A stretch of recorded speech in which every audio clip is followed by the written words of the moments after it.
información que recibimos de todo tipo, no fake news, no personas que todavía se paran a defender lo indefendible.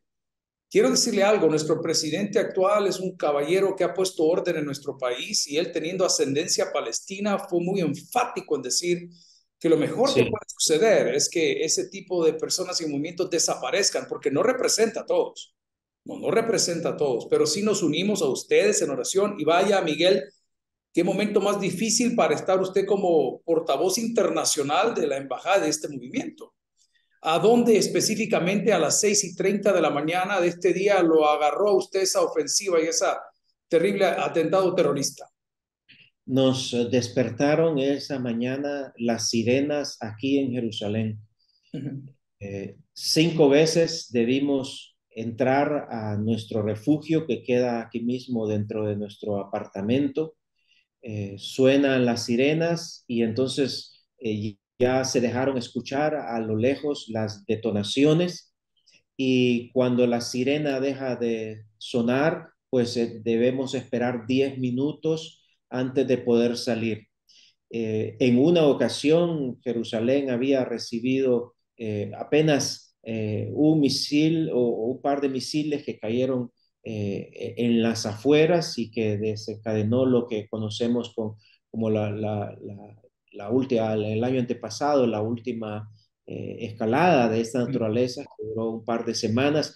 Pero lo que ocurrió este sábado al principio, lo primero que se dijo esa misma mañana, que ese mismo día la embajada se pronunció, es que era la primera vez que ocurría esto en 50 años, pero a medida que pasaron las horas, ya se dijo, esto no ha pasado en Nunca. toda la historia del Israel moderno. Totalmente. Nunca antes, después del holocausto, habían muerto tantas personas en un solo día por una masacre.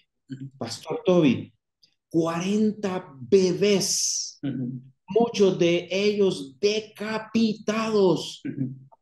de, decapitados, Uh -huh. familias enteras asesinadas mientras dormían. No, fue terrible, lo vimos y lo seguimos viendo. Yo sigo algunos bloggers de Israel, algunos otros noticias, por supuesto, las grandes cadenas internacionales y siguen revelando datos espeluznantes. Por ejemplo, ayer vi un pietaje grotesco donde parte de estos jóvenes que estaban en un festival corrieron, otros fueron masacrados en el lugar, pero hubo uno específico que estaba refugiándose eh, en la parte trasera de su auto, en la parte de abajo como para no ser alcanzado. El hombre se le acerca con una frialdad y le propicia un tiro pues a la cabeza.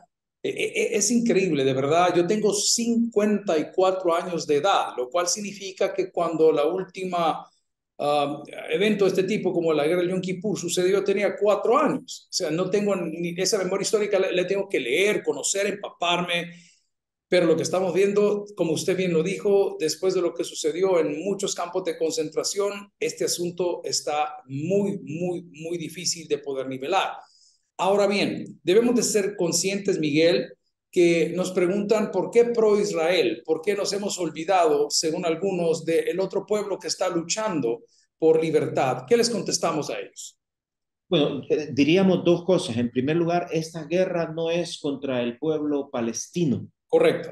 Esta es una guerra contra una agrupación terrorista que el gobierno de Israel asegura está patrocinada por Irán, Uh por el -huh, gobierno de Irán. uh -huh, Debemos decir que hay, por supuesto, una deuda histórica de el acuerdo de las Naciones Unidas en 1947, la resolución uh -huh. de 1947 que enunciaba precisamente la creación de dos estados y al dar el paso rápido a la historia vemos que Israel respondió a esto, declaró su independencia, Uh -huh. nunca se creó el Estado palestino, permaneció nada más el Estado de Israel como el único Estado Uh -huh. judío del mundo y el otro Estado debía ser un Estado árabe que nunca se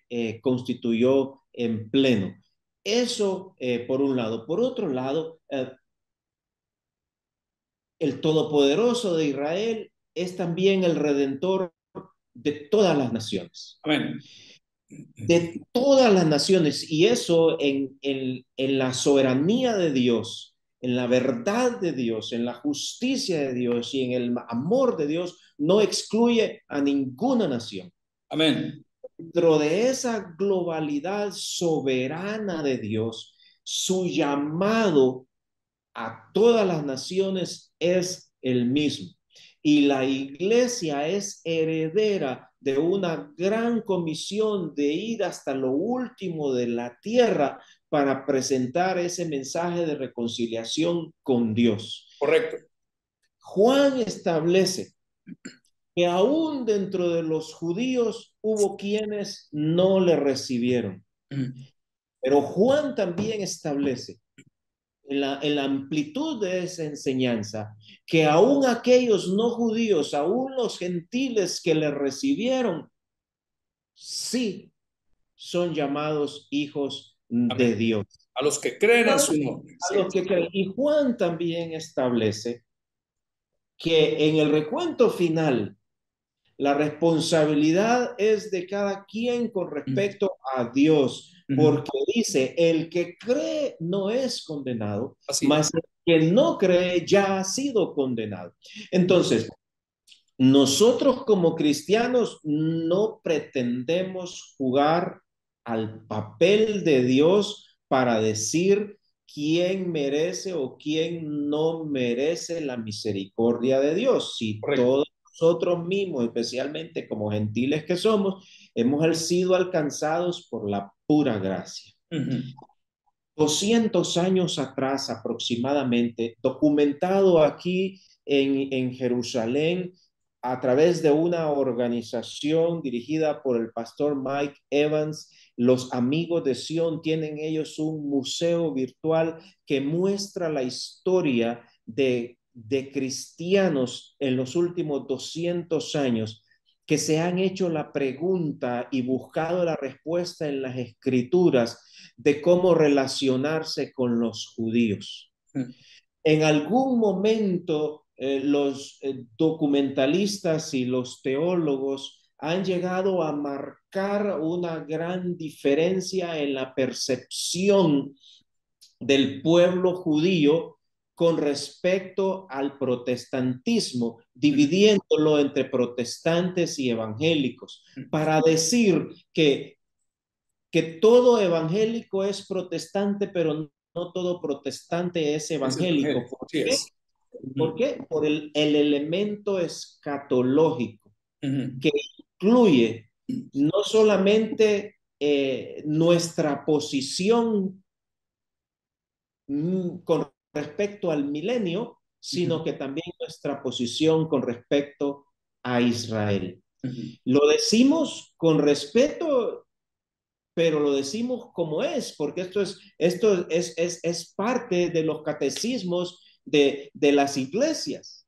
Pero la Iglesia Católica es la primera agrupación amilenialista que considera que estamos ya en un milenio figurativo, simbólico, a la espera de la manifestación de Cristo, que Dios terminó con Israel y que ahora la iglesia es el nuevo Israel y por lo tanto somos la iglesia lo que corresponde. Entonces, aquí debo decir que la iglesia protestante, de la cual tenemos nuestra herencia, por supuesto, 500 años atrás, por poner la figura de las 95 tesis de Lutero resumidas en los 5 grandes enunciados de la Reforma, no incluyó ni la misión de la iglesia ni la escatología de la iglesia. Entonces, la iglesia protestante histórica sigue siendo amilenialista en la misma línea de la iglesia católica. Sin embargo, la iglesia evangélica se distingue por ser premilenialista. Y es aquí donde se hace la pregunta, e Israel. Y 200 años comienzan a figurar. Note usted, leyendo la biografía del mismo Herzl, el fundador del sionismo moderno, el de la visión para el Estado de Israel actual. Él fue el primero en llamar y decir, conozco a unos cristianos a quienes llamo cristianos sionistas. Y ese pudo haber sido la primera etiqueta para quienes posteriormente ya se les conocería como evangélicos. Porque aquellos están con la inquietud de que ven profecías que no se cumplen en ellos, de que ven promesas que no encajan ellos, sino que otros, cuando en el año 1948, el 14 de mayo en el calendario gregoriano, se declara la independencia de Israel, muchos de estos citaron la profecía: ¿podrá una nación nacer en un día? Entonces hoy eso nos hace pensar en preguntarnos, bueno, ¿qué me toca entonces? Es ahí donde es importante el libro de Isaías. Isaías en sus primeros 39 capítulos está muy enfocado en el pueblo de Israel. Pero el capítulo 40 en adelante hasta el final comienza a mencionar vez tras vez el rol, el papel de las naciones gentiles. Comienza a incluir profecías de bendición para ellos a través de Israel, pero comienza también a demandar un rol soberano de parte de Dios para con las naciones gentiles, como es el que he citado de Isaías 40, versículo 1, que es el corazón de la misión de la Yo aquí tengo embajada mi texto para compartirlo. Y es Jerusalén. importante que le pongamos ese fundamento, ¿verdad? Que podamos abrir la palabra para aquellos que están haciéndose más preguntas y que Sí, están también buscando respuestas, ¿verdad? es así, No es sé así. qué versión tiene por ahí. Aquí tengo nueva traducción viviente, Viviente, Isaías 40. ¿ok? ¿Me permite? Por favor, ya estamos en Consuelen, sintonía. consuelen, Ujú. consuelen a mi pueblo, dice su Dios. Hablen con ternura a Jerusalén y díganle que se acabaron sus días tristes y que sus pecados están perdonados. Sí, el Señor le dio doble castigo por todos sus pecados. Escuchen, es la voz de alguien que clama: abran camino a través del desierto para el Señor. Hagan una carretera derecha a través de la tierra baldía para nuestro Dios. Y los evangelistas aluden a esta profecía para aplicarla primero a Juan el Bautista. Nos dicen, Juan es el que clama: abran camino para el Señor. Y ciertamente Juan lo hizo. Y ciertamente Juan estableció un ministerio de anuncio. Y el profeta continúa desarrollando este tema a través de los siguientes capítulos y llegamos al capítulo 62, donde se nos muestra cómo es que abrimos camino del desierto para el Señor. Y aquí pone en evidencia en el capítulo 62, en el versículo 10, diciendo: salgan por las puertas, preparen la carretera para el regreso de mi pueblo, emparejen el camino, saquen las rocas y levanten una bandera para que la vean todas las naciones. El Señor ha enviado el siguiente mensaje a cada país. El Señor ha enviado el siguiente mensaje para El Salvador, para la República del Salvador. Este es el mensaje de parte del Señor. Díganle al pueblo de Israel, miren, ya viene su Salvador. Vean, Él trae consigo su recompensa. Dice Isaías 40, preparen el camino, aquí hay uno que se alza, y aquí hay uno que dice, aquí es el camino, también debo preparar una entrada porque Él va a venir por acá. Vengan ustedes, República de El Salvador, República de Guatemala, República de Honduras, República de Costa Rica, de Argentina, de Colombia, de Uruguay, de México, vengan a preparar la carretera, porque por esa misma carretera que primero debe entrar mi pueblo, cuando mi pueblo entre, señales en el cielo. Mm.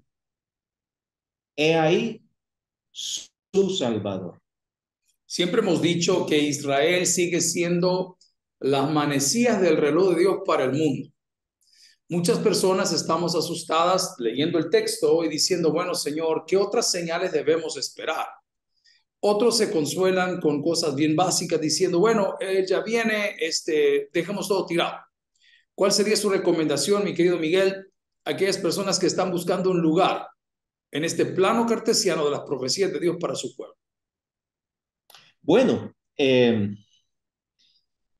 a los que piensan que debemos dejar esto y dejar lo otro, pues yo diría en sentido de una broma tolerable, ¿verdad? Que se vayan a vivir a Tesalónica Ajá.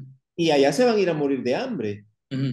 porque eso es lo que pasaba allí. Ellos están diciendo, ya viene, el Señor llegó a aquel monte, ya estuvo, ya vino. Y entonces dice, hasta dejaron de trabajar, Ujú. dejaron de servir. ¿Y qué les dijo Pablo? Sí, señor. Que no trabaja, que tampoco come. Así es. Porque no está ahí. Es decir, por otro lado, pensamos en Mateo 24. Hemos acostumbrado a escuchar predicaciones de miedo. Bien dicho. Y perdón que lo interrumpa. Yo vengo de una generación de algo que yo denominé terrorismo espiritual. Sí, Y yo tengo un problema con eso. Como un hijo de pastor, ya de mi edad, de 54 años, cuando me dicen que mi redentor viene, yo me siento feliz. Me siento feliz porque entiendo cuál es la misericordia de Dios, entiendo que mis pecados han sido perdonados, entiendo que debo de estar listo y preparar, velar y orar, pero no me da miedo, me da gozo decir, hey, por favor, yo no me quiero ir solo, ¿por qué no nos vamos todos? Entonces eso me activa en el evangelismo, me activa en la acción social, me activa en la predicación, en el outreach, en el alcance. Pero pareciera que este asunto del apocalipsis, que todo lo que nos está diciendo es que el mal jamás triunfará sobre el bien y que el Señor tiene siempre la última palabra y muestra el amor que ha tenido para con su pueblo, pues no nos motiva, nos aflige.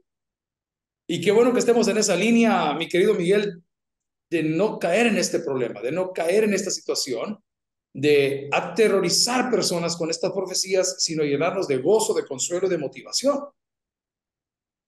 Mateo 24, el Señor dice en el versículo 8, y oirán de guerras Uh -huh. y rumores tras rumores de guerras. Uh -huh. No teman, todavía no es el fin. Uh -huh. Y esa sola doble, bueno, es una advertencia y al mismo tiempo un enfoque, porque sostengo que la profecía bíblica no es para amedrentar, no es para Uh -huh. contagiar espiritualmente, no es para provocar terror. Uh La -huh. profecía bíblica, bueno, Apocalipsis mismo dice en su inicio que el primer fruto de estudiar la profecía es sencillamente bendición. Amén. Bendito el que lee este libro.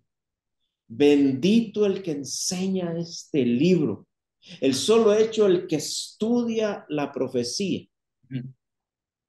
Por otro lado, Mateo 24, como usted lo dijo, esa gran responsabilidad de mostrar el amor cristiano en medio de necesidades, esa gran responsabilidad de ser sensibles al prójimo, esa conciencia de Isaías responsabilidad. 40, ¿no? Isaías 40.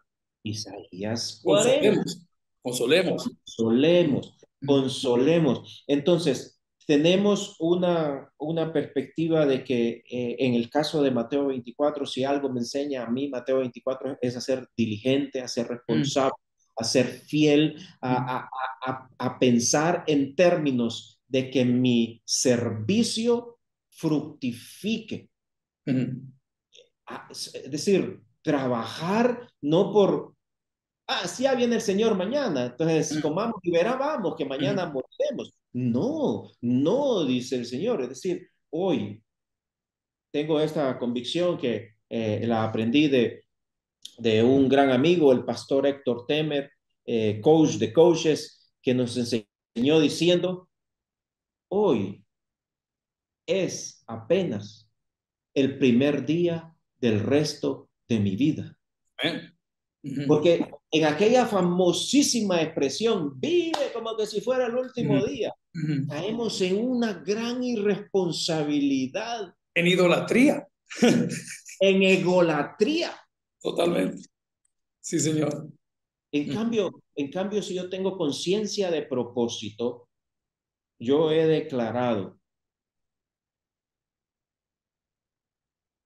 permítame contarle que yo llegué aquí a Israel hace 4 años en calidad de diplomático de la República de Honduras. Amén. Estuve trabajando 3 años para el servicio exterior de mi país. Terminé mi labor diplomática hace un año y como yo vine con el Salmo 138.8 como el lema de mi misión diplomática, llegó a su fin y yo oraba al Señor. Señor, tú me dijiste que cumplirías tu propósito en mí. Yo quiero saber si esto ya se cumplió. Y estuve varios meses orando y el Señor no respondió mi oración. Entonces, como el Señor no responde mi oración, yo voy encaminado a una actividad precisamente de oración y le digo, bueno, Señor, cambio mi oración y voy a hacerte una petición directa. Amén. Yo le digo, Señor, hoy se define mi próxima misión. Yo te pido que para mi próxima misión yo ya esté presente, sea regresando a Honduras, sea trasladado a otro país y, ¿por qué no? Si estoy aquí, si estoy aquí, si ya estoy presente.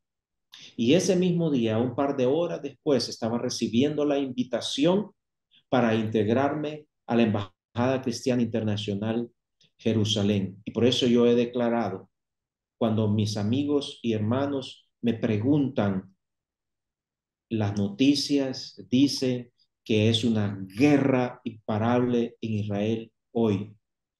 Sal de ahí antes de que se cancelen todos los vuelos. La respuesta es, el Todopoderoso de Israel y Redentor de todas las naciones me ha hecho estar presente en Israel para este tiempo. Me encanta. Ahora, debo de preguntar, Miguel, para aquellos que desconocen en qué consiste, qué es y qué hace la Embajada Cristiana Internacional de Jerusalén. Por ejemplo, usted mencionaba algo muy lindo.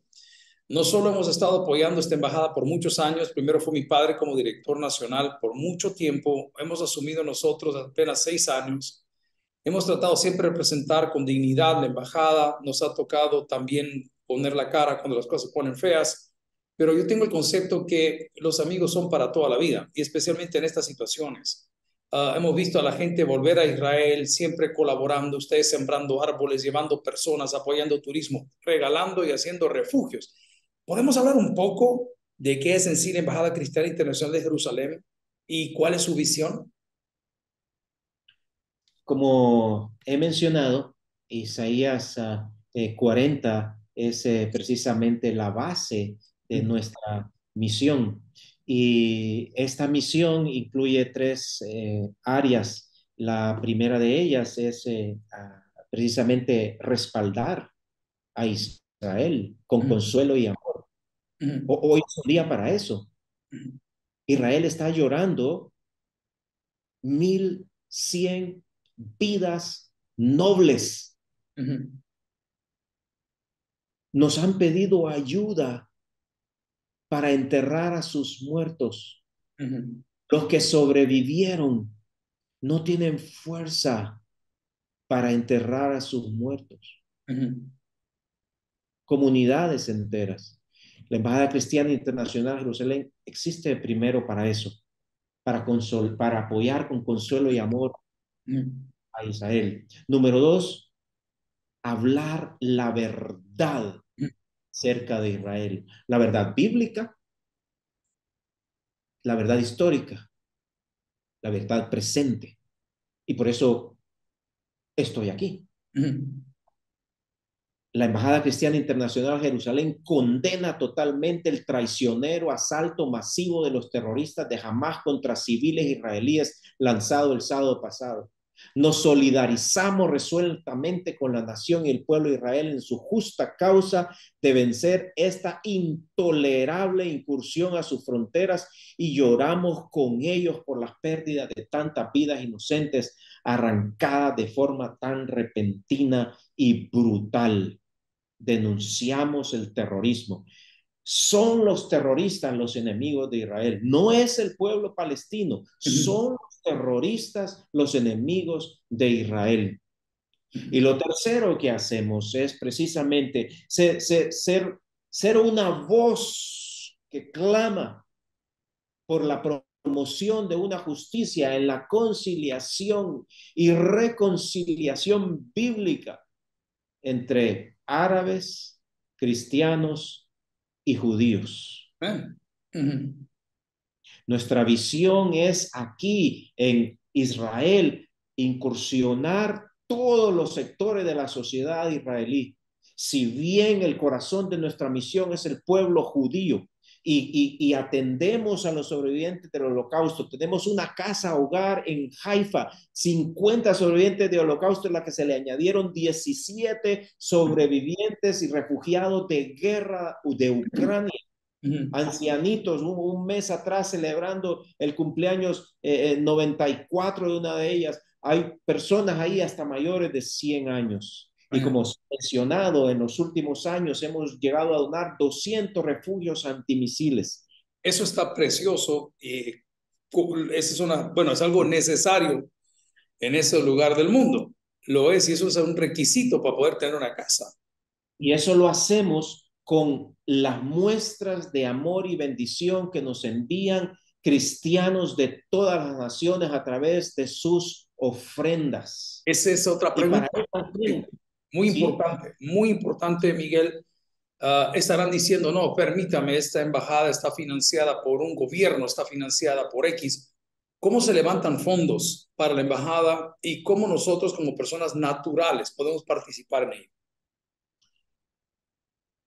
Tenemos viudas que dan su sustento. Tenemos aquellos que dan todo en sus posibilidades. Esto es sencillamente el responder en el corazón a lo que es el deseo del corazón de Dios. Un amigo judío me dice, siendo yo diplomático, ¿qué ganas con venir aquí? ¿Qué ganas con venir a trabajar en el traslado de tu embajada? ¿Qué le pides a nuestro gobierno? ¿Qué esperas de tu gobierno? Y para todas esas preguntas yo le digo, nada, no, me dice, ¿cómo va a ser nada? Me pregunta, todos tenemos una motivación, interés, todos andamos buscando esto, lo otro. Y yo le digo, yo tengo algo distinto. Porque mi gobierno no me ha prometido nada, tu gobierno no me ha prometido nada, ningún otro gobierno me ha prometido nada, pero el Dios de tus padres dijo que Él bendeciría a quien te bendiga a ti. Y Él me dice, Bueno, escucho decir eso mucho a los evangélicos, de que amo a Israel y que lo bendigo. ¿Vos crees que necesitamos algo? Me dice, ¿qué, en qué? ¿Cómo lo haces? ¿Cómo lo logras? Y es aquí donde la Embajada Cristiana Internacional Jerusalén me ha dado una respuesta. Como mencionaba, también llegamos a las comunidades árabes beduinas para darles materiales educativos para sus escuelas. A los jóvenes beduinos que viven en el desierto, movilizándose, les proveemos de computadoras para su actualización. Y, como dije, recibimos a migrantes judíos, que eso es lo que ya nuestra visión nos lleva hacia afuera. A través de 93 representaciones, como dignamente ustedes en El Salvador lo hacen, Gracias por el privilegio. la Embajada Cristiana Internacional permite a sus contactos judíos que inician el proceso de retorno recibir el beneficio de nuestro respaldo. Solo el año pasado, la Embajada Cristiana Internacional contribuyó al retorno de 5,000 judíos, pagó el boleto de 1,600 de ellos. Y este año van muchísimos más y aún no se termina. Entonces, a nivel internacional, hacemos esta promoción, nos sumamos al combate del antisemitismo, nos presentamos en los términos del apóstol Pablo que dijo, creí, por lo cual hablé, y por eso decimos a los líderes en la posición que estén, políticos, económicos, sociales, académicos, si eres cristiano, habla como cristiano, habla a favor